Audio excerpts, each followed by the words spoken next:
é o seguinte, no DNA do PT, tá certo? Eu acho que existe uma visão muito de salvador da pátria, de que são diferentes. Ou, se você quiser, de um certo egoísmo, se a gente pode falar de instituições que são egoístas, que pensam acima de tudo em si próprias. Eles ficaram fora, eles foram contra a anistia, tá certo? Em boa parte. Eles não toparam assinar a Constituinte, que nos fez a mudança, né, do período ditatorial para esse atual. Eles foram contra o Plano Real. Eles foram contra o governo de coalizão do Itamar Franco. Então, se você olha o histórico do PT, tá certo? O PT é um partido, como a gente diz na política, hegemonista, é tudo para ele, tá certo? E ele pensa, ele olha a realidade, e é isso onde está o centro da preocupação, da perspectiva do seu ganho. Um agente político tem que ter a capacidade de entender que ele ganha quando todos, ou quando avança um país ou uma nação. Então eu diria, quer dizer, por que numa tentativa de interpretação, tá certo? Vamos tentar. O PT não responde a essa crise, e o seu governo não responde a essa crise. Por quê? Porque isso implicaria numa mudança, tá certo, de rumo ou de perspectiva do governo, tá certo? Que teria que, de fato, tá certo, estender ou pedir desculpas, ou procurar buscar aliados, sair efetivamente do seu isolamento, ceder espaço, ceder poder, tá certo? Em nome de você manter ou de sair dessa situação. Mas o histórico do PT não aponta nesse sentido, tá certo?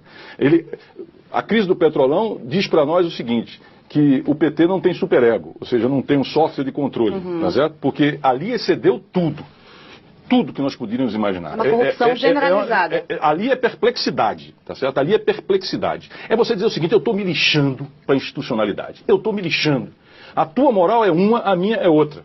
O Trotsky tinha um livro lá atrás, nos tempos do comunismo, do bolchevismo, que se chamava A Moral Deles e a Nossa. É um livrinho pequenininho, em que ele diz o seguinte, que o revolucionário tem a sua própria moral. E não tem essa moral burguesa, essa coisa aí não funciona. O PT é meio assim.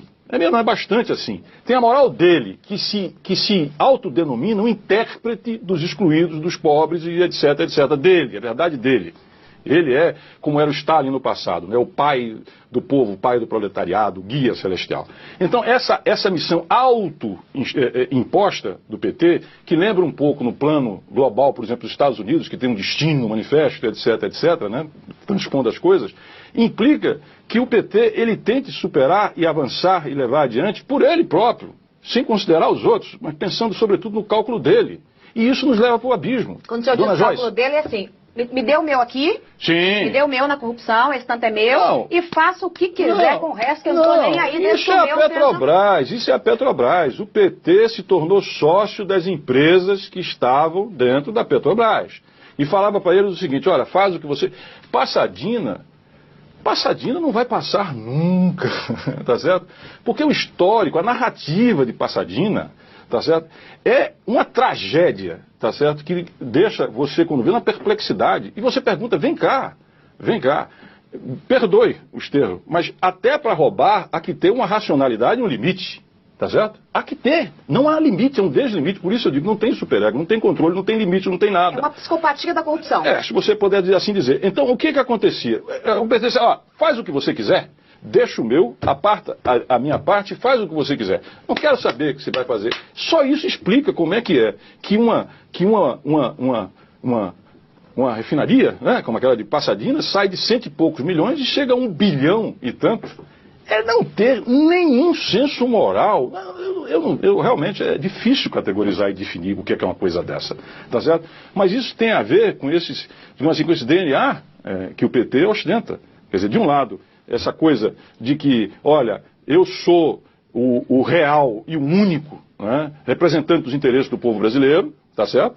E isso representa um enorme, tá certo, sentimento, o egoísmo, quer dizer, se eu sou o intérprete do povo brasileiro, então tudo que é bom para mim é bom para o povo brasileiro, e o resto que se dane, tá certo? E eu sei que é bom e faço do jeito que é, e mantenho o Congresso com mensalão, e depois eu pego o dinheiro do Petrolão, e financio o partido, e mantenho o poder, e acabou. Só que a barca virou. E agora, cadê o PT com capacidade, tá certo, de entender e elaborar essa nova situação? Se ele só pensa nele, tá certo? Dane-se o país e essa situação que eu lhe digo que me traz uma imensa tristeza, Tá certo? Eu conheço quadros e pessoas do PT que eu respeito e gosto, tá certo? E tenho muito respeito. E acho que, inclusive, a trajetória dele ao longo de conquistas sociais é relevante e não pode ser esquecida. Mas o que a gente tem que ressalvar aqui hoje é o seguinte: o PT não é o país. O PT não é o dono da história do país e muito menos começou com ele. E sequer é o intérprete único do povo dos seus interesses. Não é isso. Mas só que isso, quando transportado para uma realidade de crise como nós vivemos hoje, tá certo? Lembra-se daquele ditado? Aqueles que os deuses querem destruir, primeiro enlouquecem. O PT está louco. Tá certo? E perdeu o senso de realidade do que nós estamos vivendo aí. Daí, agora, só que ele está no poder. E para você ter uma saída política, você tem que ter confiança, confiabilidade, legitimidade, o que trocar. Como é que ficamos diante disso? Dona Joyce.